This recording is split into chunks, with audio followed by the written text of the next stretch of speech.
How long's that going to stay on for? A week or two. Ready. Hello and welcome to a very special Blood Red podcast with your host Paul Gorst, stepping into hosting duties for something of a breath of fresh air, bit of a change in stance. It is the international break, so rather than get the journalists on, the Ian Doyles of the world, we've instead invited two prominent Liverpool fans, I guess we can call you gents. It is Paul Machin of Redmen TV and his father, John Machin, who is also can be seen on Redmen. We're here to talk about the brand new book, The Man Who Stole the World Cup. But before we get into that, just wanted to ask, it feels like a bit of a nice place to have a little bit of a sort of assessment of how things have gone so far. 10 games in for Arne Slot and the new regime, the new era, the much touted poison chalice was passed to Slot over the summer, and so far it's gone quite well, hasn't it? It's been really pleasant. People keep asking me, like, how's it going? What's it like? And it's like, it's been good. Yeah. And there's not really low. I mean, there are plenty of interesting things to talk about, but I'm not sure how interesting they are to the wider world. I think people want to hear something really juicy about how it's going on. Are there any problems in the camp? Is anything that Jurgen Klopp's not, that's lacking from the Klopp era or whatever? And that in reality, it's not as like swashbuckling. I don't think it's as super exciting as it was. But Liverpool are quietly top of the league and ticking along nicely in the Champions League and playing some decent football. So yeah, it's been pleasant, really pleasant. Yeah, I mean, there's a little bit of a fuss brewing about we haven't had very many tough games. It's been a bit easy for him. I'm thinking we've got a lucky manager. Yeah. The best thing that could happen to him is come in, play some reasonable games where he can get across his ideas, settle his new players into the systems, and he sailed through that. And what would it have been like? What would it have been like if we'd been, two or three defeats by now and a couple of bad draws? You saw the fuss after the Nottingham Forest game. Yeah. So and add another couple of those in. He's been really lucky, and I'm really pleased because although at times I'm thinking, God, this is a bit dull. They're winning games, and as I say, they're top of the league without any real effort. Yeah. Well, before we go any further, I do need to give a shout out to our sponsors, NordVPN. To get the best discounts off your NordVPN plan, go to nord.com/bloodred.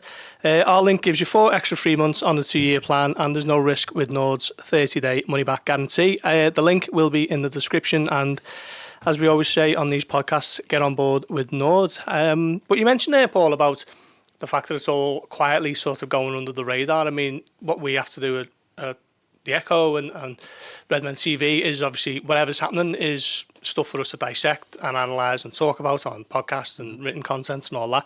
But what I've found is in the sort of more mainstream coverage of Liverpool at the moment, because it's all going smooth sailing, there's not a whole lot to talk about. So as a result, Liverpool is sort of quietly going under the radar, which is no bad thing when there's no big major talking points other than off-field stuff, contracts and whatever, which we'll get onto. But I think that's probably ideal, is what you want as a fan. I think people are trying to dismiss where Liverpool are at because the narrative is it's City and Arsenal, and it's City and Arsenal's title to duke it out for. And Liverpool have, again, as you say, just gone about the business and they're there. So what you're getting is, I mean, I remember having this once upon a time as a goalkeeper. I scored an overhead kick in training and people said, well, it must have been an accident. I was like, no, I was quite all right at that kind of thing. But Liverpool's like, Liverpool have got no Klopp and they've had this. So they're trying to create these things, and this is where this easy start of the season thing comes from, is that they're top, but it won't last because they haven't really been tested so far, as though you're meant to win every time you go to Old Trafford, and you're supposed to win every time you go. I know it's not the Premier League, it's the San Siro and so on. And I agree, we've not played Arsenal and we've not played Manchester City yet, but it's they've been taking long. But no, I'm happy for it. It's great. How many times did you mention that overhead story, by the way? All the time. Left foot as well. Yeah, true. Well, I am, so that wasn't special for me. That was just natural. I mean, going back to the ease or otherwise of the fixtures we've had, he's winning away games, and doesn't matter who you play there. That's tough, and he's done it anyway, So it's probably not as easy as people have been making out. Yeah, I mean, he's been quick to sort of point out that Liverpool, in inverted commas, haven't played anyone yet. But on the flip side, it's a bit of a cliche, but there are no easy away games in the Premier League. He's just gone to Crystal Palace. It's always hard fought. Come away with a 1-0 win. Wolves, is always difficult to go there and come away with a win. And Old Trafford, Liverpool's record there is obviously well documented. Even last season when they should have hammered them out of sight twice, and then they get beaten in the FA Cup and then they draw in the Premier League. It's not a good record there. So, as much as Slot would like to sort of put that out there, I think the reality is a little bit different. Yeah, and look, I like that again because he's cutting the legs off any criticism in the same way. They go, yeah, you've not really played him. Yeah, cool, I agree. Yeah, and also let's just stick in the knife into Ten Hag at the same time, which I think is a little bit of fun on his behalf. But yeah, no, good. That the way he's conducting himself, I think is great. He's not hyping things up.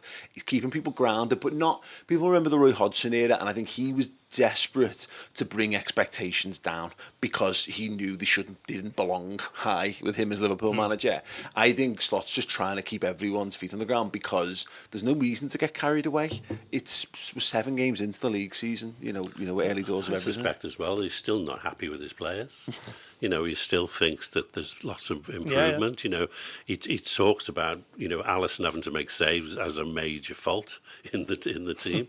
Something's gone wrong. Yeah, so it's good. He can turn to his players and say, well, look, we're winning games, but we're only playing easy teams up to now. It's still a challenge to come. So I think he's doing a really good job at the moment. Yeah, I mean, he's different, isn't he, for what we were all used to with Jürgen. You obviously had a few opportunities to speak to Jürgen over the course of his time, and I find myself coming back from the press conferences into here on a Friday afternoon, and my boss Joe Rimm will say, well, what's the line for the paper tomorrow? What have we got for tonight? And it's sort of like, we didn't actually say a whole lot, because it's just the way it tends to do. If you try and get him to talk up a player, he will say, yeah, but it's the team that's making him play well. Or if you ask him about contracts, it's nothing to do with me. And he's just got a way about him which is sort of takes away booming headlines, which sometimes Klopp almost talked himself into at times, just through his honesty and his ability just to be very, effusive in responses and stuff. But Slot is very different. He's charismatic and he's approachable and personable, but I think we're realising he's very different to the previous manager. Well, he's not selling as many T-shirts as Jurgen Klopp, and that's the long and short of it. That you're right. There's no great quotes, but they're kind of starting to creep in. And he was asked about whether there was pressure of being at the top of the league, and he was like, "No, we're Liverpool. Yeah, love that." Yeah, and that's the understated thing of it all. He's not like there are no mic drop moments with him so far. But I'm finding myself, you have to cover them, and we don't want to say that they are often sinfully dull press conferences because they're just very cleanly, aren't they? I mean, there's not much a manager can really say in those things, and that's why Klopp was box office in his own way. But I like the fact that his are actually becoming appointment viewing in some way, because I'm getting a greater sense of him as a person. He's actually quite funny. I'm enjoying how he handles himself and how he handles the questions. So in some regard, as much as there aren't the standout headline quotes, I think you could read the Twitter quotes on a Klopp press conference and get a sense of what he was saying. But actually watching a Slot press conference, you get a lot more from him.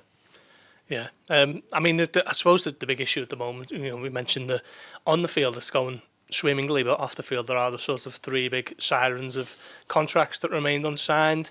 What's your take on how that's going? For me, it's and a bit of a mystery. I mean, there are 3 key players to the side. Probably your best player in Mo. Yeah. Your best young talent in Trent, and your captain, and probably the best defender in the world still. And no contracts on the table that we know about. I mean, Trent has been very clear he doesn't want anything done in public. Yeah. He wants it all on the quiet, which is fine, and I'd love it to just turn out in the Echo tomorrow. Trent signs. that'd be a busy day today.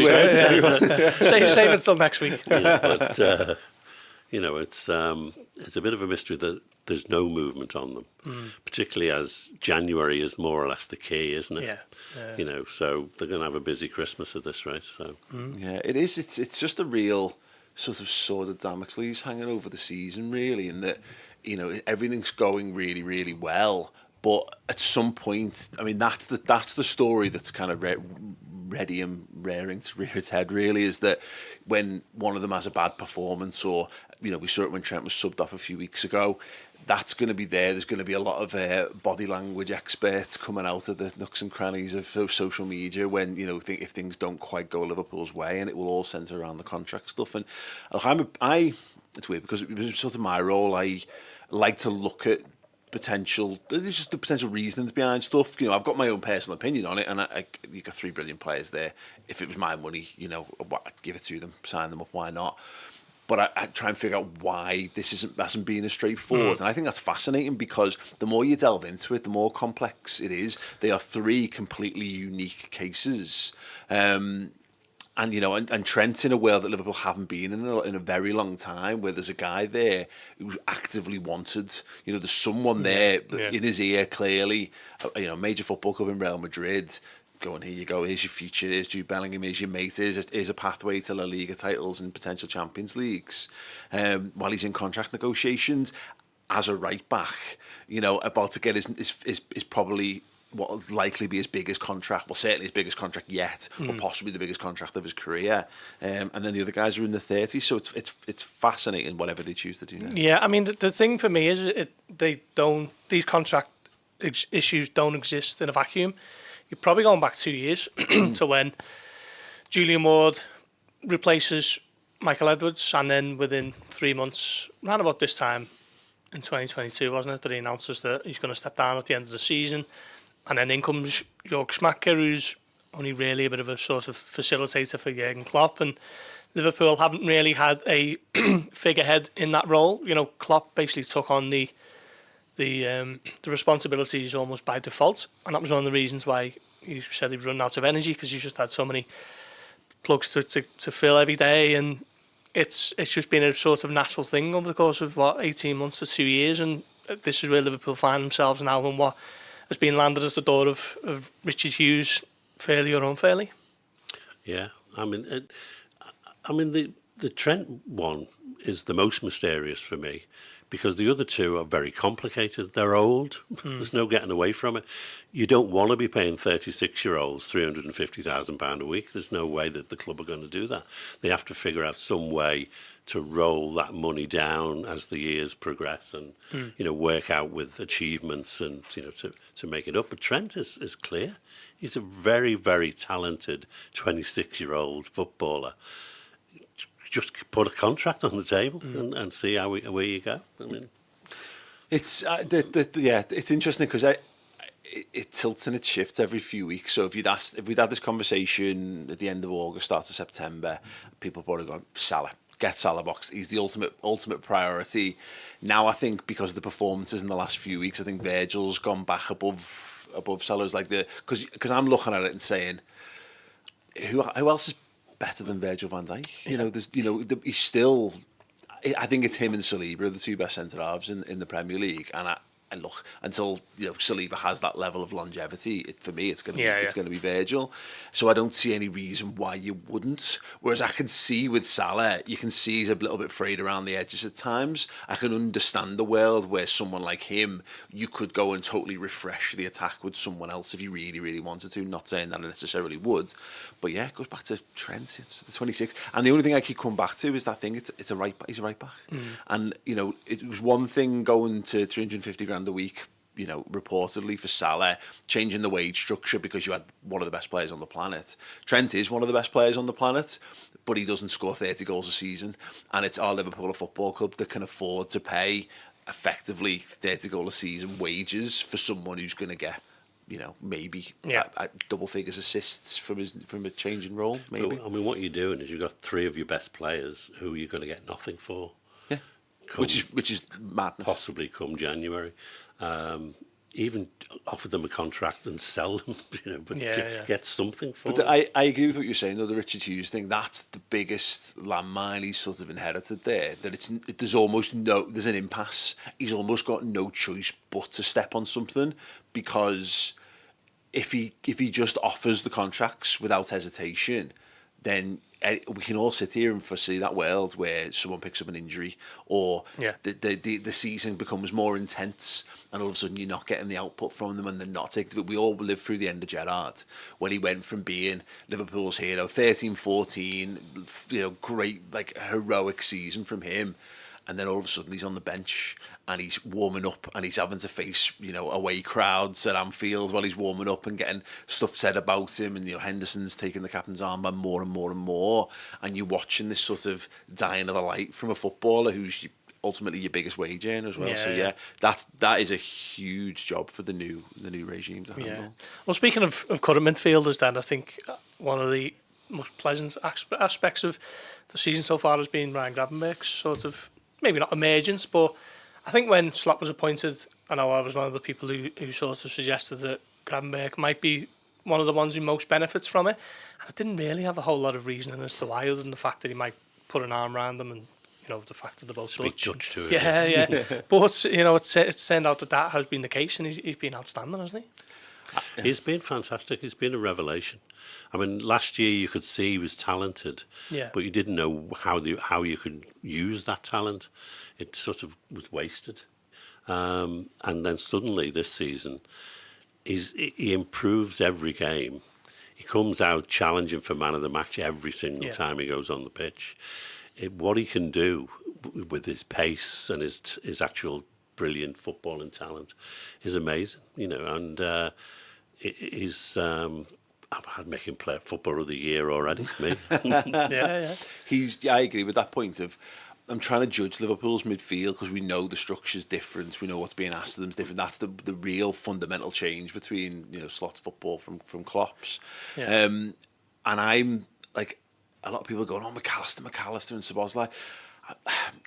Maybe it's just because I'm seeing new things every week from Gravenberch. For me, he's the bar, he's the gold standard, and everyone else has almost fallen beneath that at this point. And that's actually not even that bad a thing, because when you consider this was supposedly Liverpool's weakest area, someone who was going to anchor the midfield. And I know he's not doing it in a traditional sense, but also there's games this season when he's done it in a traditional sense. He's put in very Fabinho-like performances at times, but also he's got that extra thing. It's like a hybrid between Fabinho and Wijnaldum, or Fabinho and a bit of Thiago in there as well. That ability to take the ball on the turn and carry it into space. I love that every time he gets the pass. Brilliant, isn't it? But that shows the other thing he's got, which is pace. We've lacked that for years and years. A midfield player who's got that much pace to get back and recover. Yeah, I think it was always difficult to sort of pin down what made a good midfielder for the Jurgen Klopp system. Yeah, a lot of it was covering spaces for fullbacks and pressing and releasing forward players quickly. I think it's a bit more easier to describe what a slot midfielder is now, with a bit of control and poise, and the balance seems to be there at the moment. Well, the issue with Klopp's system, and it was very similar to when Benitez was in charge, is that you want more from what you've got. So you've developed something that works, and goes, well, we need more goals, we need to be more attacking, more, and you compromise a bit of what you're doing by putting more attacking players in. So we all remember the old Brexit midfield line, which hilariously contained the Dutch Gini Wijnaldum, of course. But in industry was with the heart and centre of that. It was the guys who were going to, as you say, cover spaces. They were going to work to make sure the fullbacks could get up the pitch and drop in for them if need be. They were going to run all day for you, run through brick walls. Goals and assists were not high on the agenda for those footballers. And then Liverpool wanted more. Whereas right now we've actually got a bunch of effectively 3 number 10s playing in midfield for us, all performing a variety of functions, but you're getting a lot of that where they are covering space and they are hunting people down and they're running, but there's a real silk to it that there hasn't been, and Gravenberch is by far and away the star of that. I'm wild by him. I really am. I was impressed by him a year ago. I found it was on this day, sort of post from me after one of the cup games, I think it was, saying we've got a star here, but it never quite worked out for him. Was just like, here you go, here's all the trust in the world. And he's paying Slot back big time. Yeah, he's letting the other two play as well. McAllister, hardly anyone notices him anymore, yet he's battling away. He's in the midst of everything. And Szoboszlai, he's up and down a little bit, but a lot of what he does doesn't really get noticed because it's just hard work and graft. And they complement each other really well. Yeah. I mean, if Gravenberch's obviously one of the first names on the team sheet, Slot's got a little bit more of a dilemma on the left side of the attack, and Luis Diaz has started really well, hasn't he? But I think Cody Gakpo's done really well. Remember, thought he was brilliant against AC Milan, and he played well against West Ham in the cup as well. It's a nice headache to have that one. Yeah, and I'll hold my hand up and say I wasn't convinced that left side was his position, and I know, and then immediately people go, yeah, but the World Cup and yeah, but the Euros. I'm like, yeah, but international football's not the one. That's not the level that we should be aspiring to. Premier League and Champions League is the level, and I wasn't sure if he was direct enough. I wasn't sure if he was fast enough to play that position. There was a real turning point prior to the San Siro. And obviously we hadn't been seeing too much of Darwin either. And I was like, there's going to come a point here where either we're going to trust Gakpo on the left, or we're going to have to put him back central again. And then it'll be him and Jota, because you can see how Gakpo is able to do a lot of the things that Jota's been doing in terms of linking the play. And if that happens, then that's bad news, I think, certainly for Darwin Nunez. But actually, he's trusted people in their preferred positions. Yeah. And I was lucky enough to interview Cody a couple of weeks ago for a project which I can't talk too much about, it's not out yet, but he kept saying, really, like, without being in your face and going, Paul, I really want to play on the left. He just kept mentioning, yeah, on the left. It's like his obsession. He wants to be out there. He wants to impress, and he's been given the chance. And the best thing is, Diaz, again, has raised the bar. Yeah. I think a lot of people thought that place was really up for grabs, and Diaz has got, nope, not up for grabs at all. It's interesting that, isn't it? Because obviously there was loads of talk of Anthony Gordon, which sort of came out sort of after the event, really. It wasn't at the time, was it? But obviously there were discussions with Liverpool and Newcastle over doing that deal and sending Joe Gomez the other way. But Diaz has responded to that speculation and talk of his own future with Barcelona, and he's just flown out the traps, and he's having a great season so far. He probably got more criticism than anyone, didn't he? Certainly over the summer with all the rumours about him at Barcelona and all that. But he's come out of the traps, and he's turned his talent into something special by putting a finished product on it, which he didn't really have in the past. He did score goals, but never as many as he should have done. Yeah. And his contribution otherwise wasn't always enough.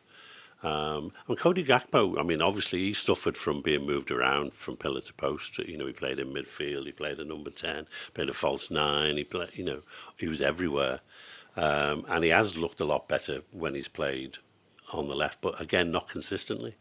Whereas Diaz, every time he's gone on the pitch, he's performed. You'd have to say, certainly in the first half of games, you've come off thinking, wow, what a great player. We had there was a debate going around our offices last season. It was the back end, the tail end of the season, when we were foot to the floor trying to get over the line. And it was, Diaz is probably Liverpool's best player, but is he good enough to be Liverpool's best player? And that's where he was at. Where he wanted to win every game. His determination was there. He was trying to drag us through. But it goes back to this end product thing. It was all sort of bluster and noise and not enough definitive sort of answers, really. And he's just added that. I think it feels like Slot's really simplified the wingers' roles. And the thing, you can look at Diaz, where I always held hope.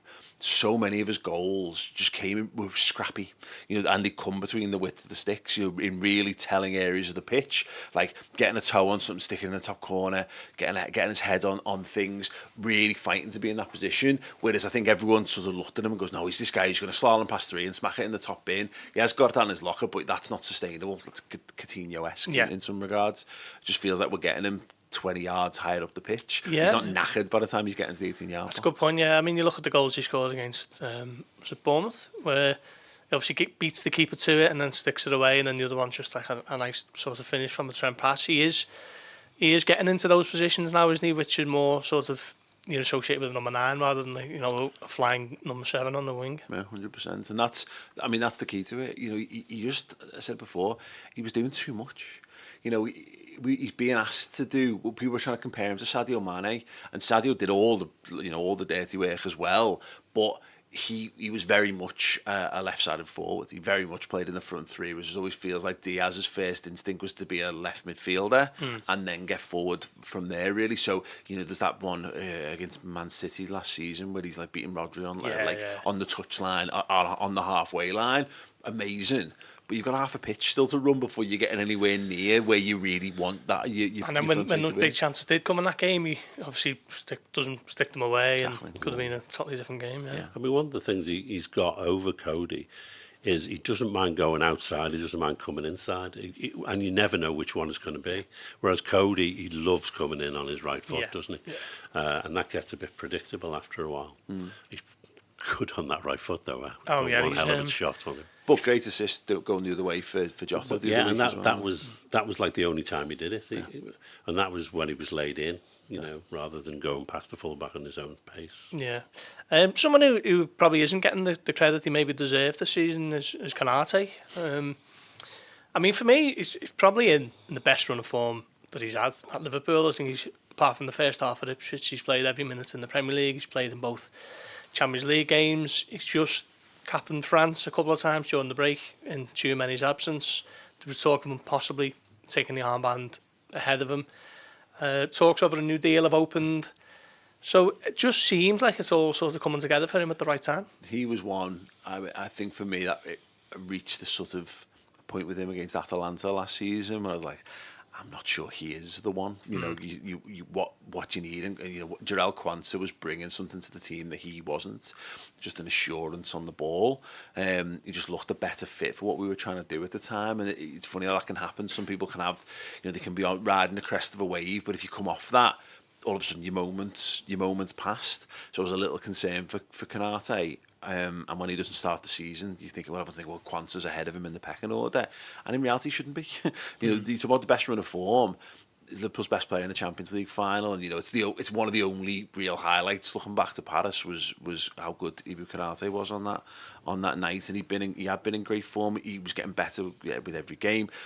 One of his outstanding performances for me was the League Cup quarter final against Leicester when he just comes on. I think he comes on in the second half of that one, and he just shuts the game down. They stop being a concern after that point, really. He's brilliant, and I'm glad again that he's not really drawing plaudits from outside, because everyone can keep talking about Saliba and Gabriel as this wonder partnership, whereas Virgil and Konate have got it all, really. I think he's matured this season. I think that's the difference for me. He's consistent. Although his choice of outfits on international break wouldn't necessarily back that up. But questionable. Yeah, still not sure what that was all about, really.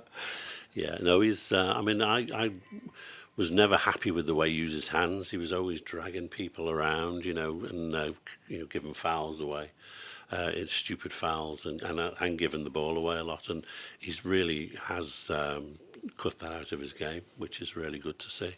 And of course, it must help having your main rival hooked after half a game, because then you go onto the pitch thinking, well, the manager doesn't mind hooking people if you're not playing well. Yeah. So. And also as well, he doesn't have to cover the ground that he's had to with Trent going into midfield. I think that's been picked and chosen a little bit more strategically, shall we say, rather than just doing it for the sake of it. And I think Virgil's being so much more active in his defending this season as well. He is being a real front foot defender, and that's not what we come to expect. Yeah. We're used to Virg sitting in, being cool and composed and whatever, and then Konate's job is to go and firefight around him. Well, Virgil's really stepped up and gone, actually, no, I'm going to go and prove myself. So there was a point in the game the other week where probably about 40 minutes in, Konate and Virgil had very similar stats in terms of aerial duels and success rates and all that.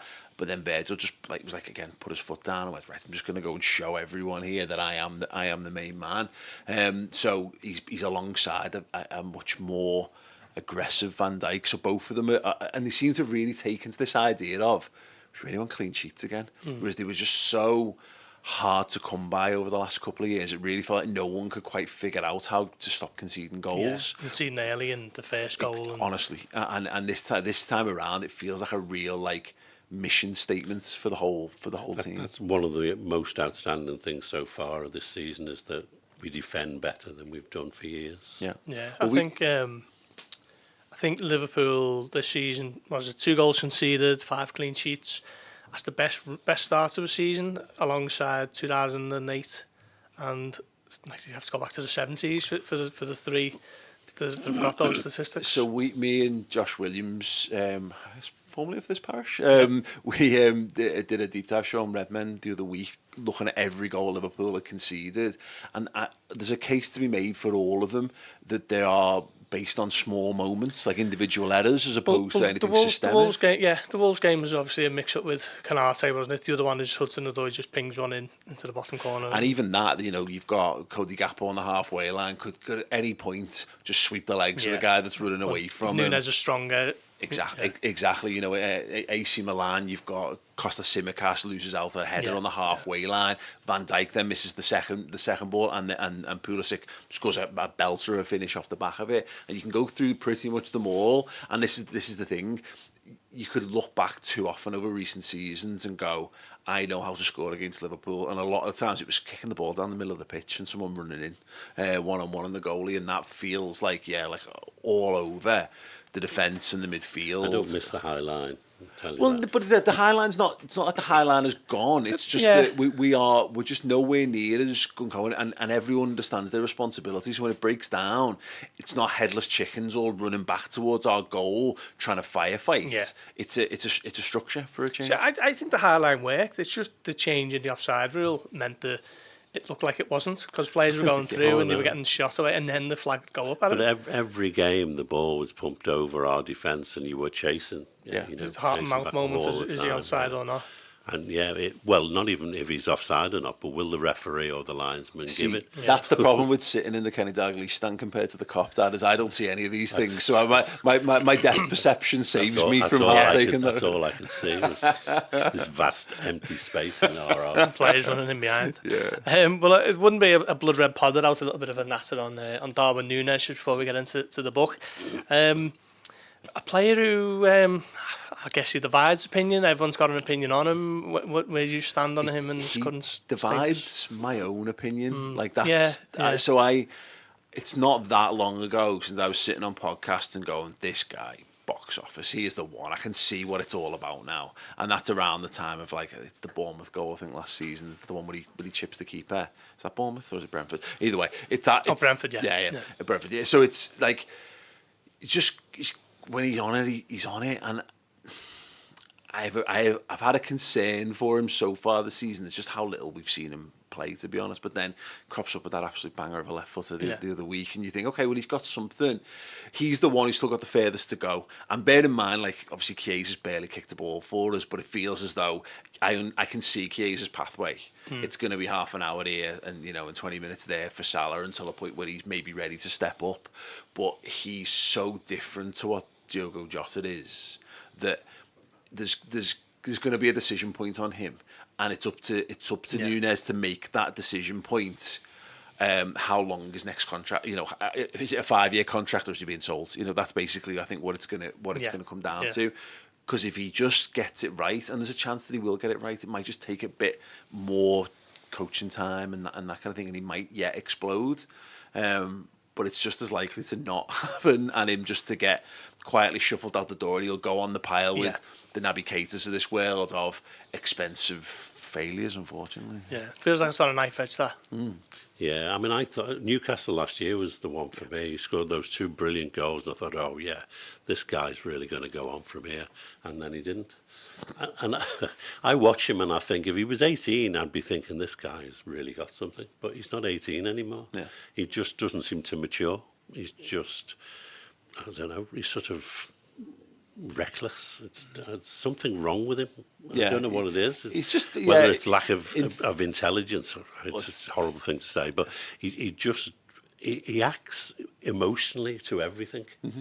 He even plays his football emotionally, and sometimes you just need to calm down a bit, be more like Jota. You've got to be emotional. Like Suarez was emotional, but he was ruthless as well. And Jota's a good example of that. Jota's an absolute killer when you put him on the pitch and barrel down on goal. But Darwin's got the whole package, but you're right, there's a little something there. But we did see it last season when he was made the main man, when Salah goes to AFCON and Liverpool geared towards him, and there might just be that thing down the line. We're still such an imbalanced team. I don't think you would choose to have your most creative players be your right winger and your right back. I don't think anyone would build a team expressly for that, but sometimes things happen and you run with it, don't you?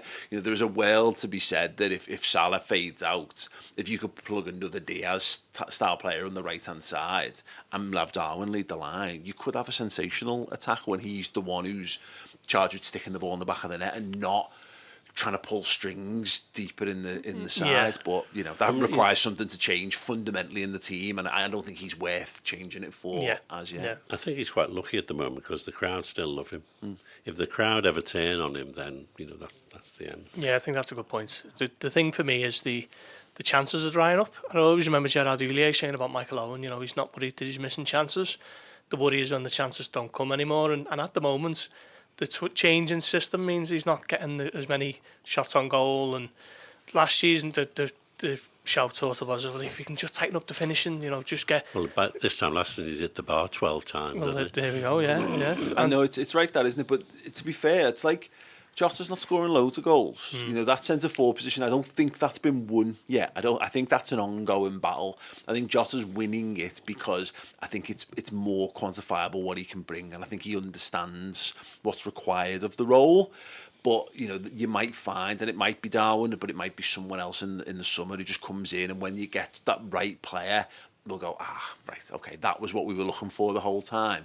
But again, Slot will be working on that on the training ground. But until somebody's scoring at least a goal every other game in that position, it's kind of going to remain up for grabs as far as I'm concerned. Jota's the incumbent, and he will do. But we know he always struggles to stay fit over long periods as well. So Darwin's going to get his chances, and he's looked okay. To be fair, when he's had his opportunities, he's looked all right. But it's just whether you are just getting a functional performance. I think that there's a big red flag coming for him, is that when he gets pushed back to out wide, I think that'll be the writing on the wall for him, because you find that happen with so many managers, particularly Liverpool over the years, where you can't quite work out. Djibril Cissé was a great example of the Benitez. Emil by the end of it, when you go, I can't make him work exactly how I want, but he's got loads of pace, so I'll just try and find a way to make that work out wide. Divock was another one. So fingers crossed for him, because look, he cost a lot of money. The crowd do love him. I think there's a great sense of positivity around him as a person. He's given us some great moments already. It'd be lovely if it would just work, because there's not loads of great striking options out there. We've clearly gone big on this one. I'd rather the one that's already at the club work and go out into the market again. Well, onto the book then. I was reading the sort of I think some words from yourself and how it all come together and so on, but John, as the author, it's a Liverpool book with a twist, shall we say? Is that fair to say? Do you want to just talk us through how it all came about and what it's about? Well, it came about because I was writing bits and bobs of things, and there was a competition for a children's book, and I thought, that would actually work. So a story about two Liverpool kids having a bit of an adventure around football. And I've always been a bit fascinated by cups, trophies that get stolen and disappear. And I thought, well, that could bring it all together, and that's sort of where the idea came from. So I wrote the book, sent it to the competition, but competition is only one book can win a competition, so it didn't win. And I did try it with I sent off. They say send off a summary and a specimen chapter to a publisher and see whether they're interested. So I did that, and they said, oh yeah, send it in, we'll have a look. And then they sent it back and said, no, it isn't quite what we're looking for. And at that point, things happened. I mean, my brother-in-law died in a climbing accident in France, and Hillsborough happened, and things just got in the way, and it just went in a drawer out the way. And at some point, I did give it to a couple of people to read, just for Paul probably being bored one night. I gave it to him and said, "Yeah, read that, and stop bothering me." and that was the seeds of it, really. Yeah, it's got a sci-fi element to it, a time travel element to it. Yeah, because obviously the World Cup was 1966, and the book was set. It was contemporary when I wrote it, so it's a book set in the 80s when I wrote it. So it has a real flavour of time travel now, because it's set in the 80s, and it's about travelling in time to football matches and to the time when the World Cup was stolen. And a nod to your LFC allegiances as well. Oh, very much so, yeah. A couple of famous Liverpool matches in there. And it's really interesting because you know, anyone of your generation always talks around. There's a bunch of key matches, but that the Inter Milan game in '65 is it? 65, yeah. Is one of the central like sort of chapters in this, and so much of it is written from your perspective, almost of. You know, basically just my memories of going to that match when I was 13. And then, you know, so when it came to this original sort of manuscript was sat in mind for years and years and years. And over the years, I was like, well, I'll type this, because it was literally typewriter written. So there was no digital copy. It didn't exist on a disc anywhere or whatever. So I literally had to sit over the years and start typing it up digitally. And I remember having a go when I was probably a teenager. Because I thought, why not? You know, let's make a digital version of it. And it was quite a big project, as it were. So it would get put on the back burner over a variety of years and whatever. And then just like some various issues in the family. Mum was diagnosed with dementia, and you know, most normal people would say, well, I'll just come round and help clean the house a bit more. Which is what my wife's done. But I was like, well, actually, you know what? I love this book. I've always wanted to see this book become a thing, and hopefully it's something that can give these some more money, to live retirement out a bit better. So that was my final motivating factor, and it's stupid that it would have to take such a massive thing to kind of make it a priority. And it's a deep regret now almost that, God, if only I'd done this 5 years earlier, could that have had a real difference? But it became this weird world where I was writing sort of like back to back with me dad in 1987 or whatever, a year ago, going through things and adding my sort of childhood memories of reading it and how I envisaged it and trying to put some more of that in there. Right. And even then going back to the chapter of 65 of like having to go back and watch that match myself to really get a sense of what it was what it was like, to add some little bits of colour here and there and stuff. So it's been great. It's been amazing. It's been a wonderful experience to kind of be able to take something that was a proper kind of family heirloom and make it into a real project off the back. And I grew up with my dad's influences, so like science fiction and Doctor Who, and we were into Star Trek, but obviously football was huge, and not loads of people in the 80s were into football and science fiction in the same way. Whereas now, comic book movies are everywhere. Yeah. So there's you can be a Liverpool fan, but like Marvel movies, which that wasn't really so much of as much of a thing. So it's got this nice mesh, really. So my wife's currently reading it to my now 12-year-old son, like a chapter a night, and he's loving it. I've been reading it to my 8-year-old daughter. And so there's this great generational sort of thing with the whole thing. I mean, a lot of it surprised me when I reread it that there are elements of comics in there which basically in them days you would buy them from the local shop if you could find them. You would there were no such thing as Comic Cons and all that. Comics were just a little thing kids did. Whereas now it's sort of big business all over the world. You have these massive events where superstars turn up, and it's just gone through the roof. And football, although you always loved your football team, the Premiership has just taken, what Premier League as it is now, has just taken that up to totally different levels. So. Yeah. But there's a nice innocence to it of like, again, you've got these two kids. You've got one's Joe's a Liverpudlian, and you've got Andy, who's a younger boy, Evertonian, and they're both from different backgrounds. They've got different interests. They both got football as central to their lives.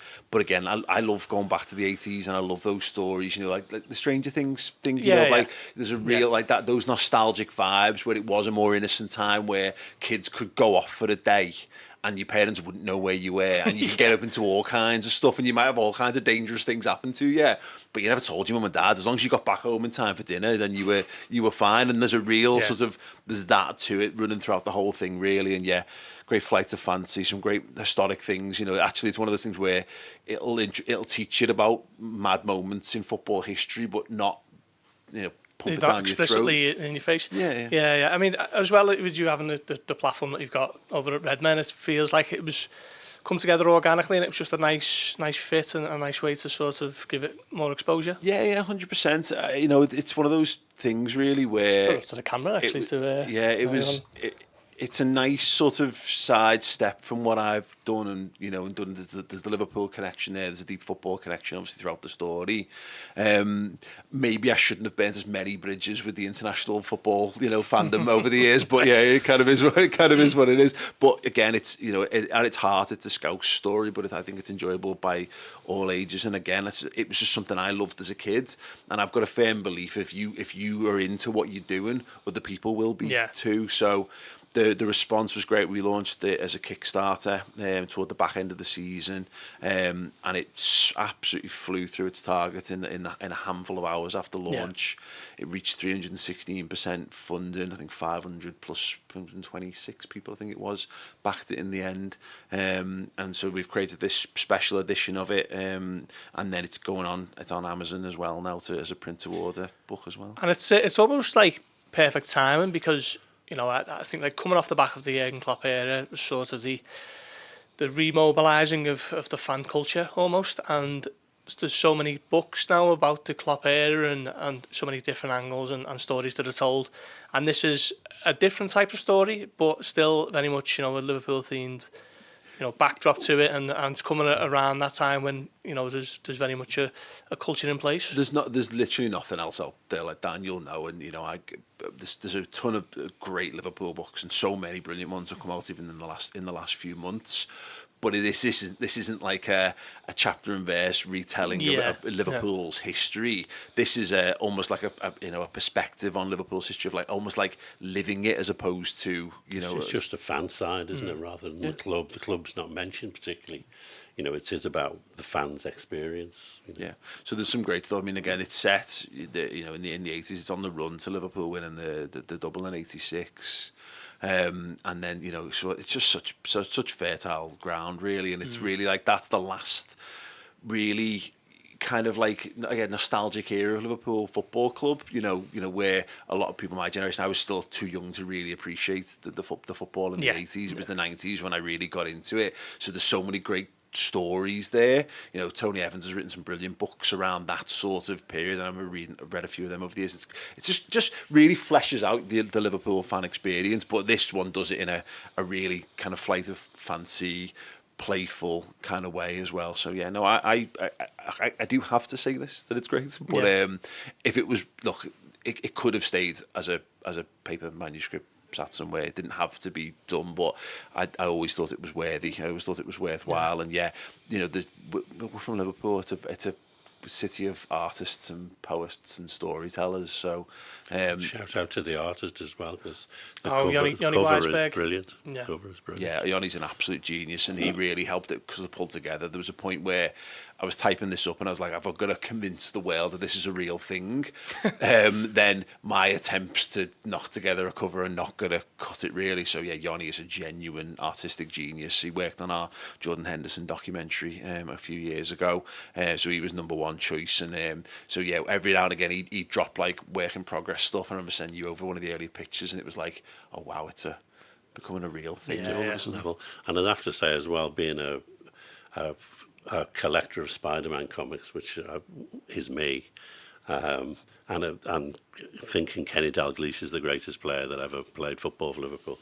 There's a picture of Kenny Dalglish as Spider-Man in there, which was absolutely brilliant. Yeah, it's been a real wow moment when you see all the images come together, and then it's like, this is actually a book. It's becoming a book. No, 100% it is. It's out there. It's real. It's kind of hard to believe, to be honest, because it's what you forget sometimes is that, and this is what happened when growing Redmen, it was a lot of me sat in a room on my own with a laptop, like kept my head down and not really interacting with the outside world. And when the Kickstarter launched, that was a really huge touchstone moment. I'm not sure I bawled my eyes out that day because it was just the level of love and support that kind of surrounds it. And then it's out there now. I said we've just launched it. It's the special editions on Redmen merch, which is the signed version, which is the version we've got here today, which is the original Kickstarter version. Then there's a more generic version that's out on Amazon, which we've just launched. So like, it's been two things. It's been the story of how it was created, the reason and why. The launch, and it was a story in and of itself. But now it's out in the world. People can go and read it and make their own opinions of it, which is, that's now you to be terrified over. And the story of how it came to be in this form is in there as well. Yeah, absolutely. And you've just had the launch night recently? Yeah, we did. A few sore heads the morning embarrassing, after. Your dad got up and did your speech? I did, yeah. Yeah, so there's a running thing about him. My dad's friends will say he's just a really cool guy, and he's very very calm, very calm. And I said I'm the one who can't shut up, so yeah, I got to go up and be the bit of a hype man. But my dad got up and did his speech, and friends and family and a few of the people who bought it as well turned up, and yeah, it was a good fun again. Just it's real, that's the thing. Yeah, good to make it a proper thing. Just before we finish off, then I just wanted to mention that the Echo has launched a campaign to back Zoe's Place, to save Zoe's Place, the much loved, much needed children's hospice in West Derby. Stephen Gerrard is one of the ones who've lent their support to the campaign. Jamie Carragher is getting involved, I'm sure, and various Liverpool FC related people have sort of thrown their weight behind this entire cause, this citywide cause, and Redmen are doing likewise recently, or rather upcoming. About to, yeah. So I mean, it's one of those things, isn't it? Like I drive past that place so often, walk past it. There's a park that's been opened around the back of Alder Hay, so take the kids there quite regularly, and yeah, it's an essential part of this city and for people who required it. And we were caught, like most, we were kind of caught on the hop by. We were doing a live show in Dundee at the time when it was all breaking, and so lots of people have got things up and running. We needed to make sure we were doing our part really. So I know Adam Rowe's doing some brilliant things. Jamie Webster's, there's tons. I couldn't begin to name them all really, but this is Chris Pajak, my co-host and business partner, wanted to do something that was within our wheelhouse. So we're doing a basic I think it'll be about 12-hour live stream on Wednesday, building up to the match as well. So we'll be live for the match, but there's going to be... That's Leipzig in the Champions League. Yeah, so there's going to be a variety of people dropping in and out. We'll have people in the studio, hopefully, as well. People from around the city, but also around the sort of YouTube football scene as well, have all agreed to come in and have a chat with us. And anyone who's followed us for years will know we used to do deadline day shows, which were always a bit different and a bit more fun and interactive. So yeah, we're going to throw some interesting things along the way. Hopefully, make it more of a general football and entertainment show, and yeah, raise some much needed funds for Zoe's Place, because sadly the support isn't there in the wider world. But one thing that Liverpool as a city and as a community does is it stands by its own. So yeah, if we can only be a little drop in the ocean, then that's the least we can do, really. Yeah. Well, best of luck with how it all goes, and thank you for everyone who's helped, in any way, on any platform. It is, sadly needed, and hopefully we shall see Zoe's Place reach the target and continue to keep on operating. Gents, thank you very much for coming in. The Man Who Stole the World Cup is out now. Yes, it is indeed. So keep an eye out for that on all your various. Where'd you get books now? Amazon. Well, yeah. So there's a couple of versions to mention. This is the one we've got here is the special edition, which is the signed edition, which is available on redmenmerch.com. There's a limited number of them. When they're gone, they're gone. So they're the one. If you're a collector, that's the one to get. But if you just want to read it, it's coming out on digital on Friday. It's available as a print to order on Amazon right now, I think. So if you go to amazon.co.uk and just type in The Man Who Stole the World Cup, not The Man Who Stole the World, because that's the other thing, but The Man Who Stole the World Cup, and it'll crop up there. Yeah. Pick it up hardback. Brilliant. Thank you very much, gents. Thank you. Cheers.